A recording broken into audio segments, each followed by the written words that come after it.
Hey guys, welcome back. కర్నూలులో CMR open చేసి nearly ఒక 20 days అయింది. బట్ స్టార్టింగ్లో జనాలు ఎక్కువ ఉంటారు, ఎందుకులే నిదానంగా వెళ్దామని అయితే అనుకున్నాం అనమాట. ఏమైనా నచ్చితే తీసుకుందామని.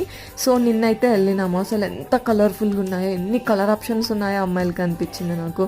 అదే అబ్బాయిలకైతే పాపం బ్లాక్, వైట్, బ్లూ ఇవే ఉంటాయి. వాళ్ళు ఎంత తిప్పినా ఆ కలర్సే కనిపిస్తాయి పాపము. మనకి ఎన్ని ఆప్షన్స్ ఉన్నాయో అసలు. ఇంకా ప్రైజెస్ వచ్చేసి చాలా తక్కువ రేట్ నుంచి స్టార్ట్ అయినాయి. 99 రూపీస్ నుంచి ఉన్నాయన్నమాట. బట్ ప్రైస్కి తగ్గట్టే క్లాత్ ఉందని చెప్పొచ్చు. బట్ వీళ్ళు మాత్రం అన్ని వెరైటీస్ ఆఫ్ శారీస్ అయితే ప్రొవైడ్ చేయడానికి అయితే ట్రై చేసినారు. మ్యాక్సిమం మోడల్స్ అయితే ఉన్నాయన్నమాట. ఇంకా డ్రెస్ మెటీరియల్స్ కూడా చాలా బాగున్నాయి. When compare to readymade dress materials, lehenga ఇవైతే బాగున్నాయి అన్నమాట. బట్ నేనేం తీసుకోలేదు. ఓకే నాకేమంత అనిపించలేదు అనమాట. వీడియో నచ్చితే లైక్ చేయండి, ఇంకా సబ్స్క్రైబ్ చేసుకునే వాళ్ళు సబ్స్క్రైబ్ చేసుకోండి.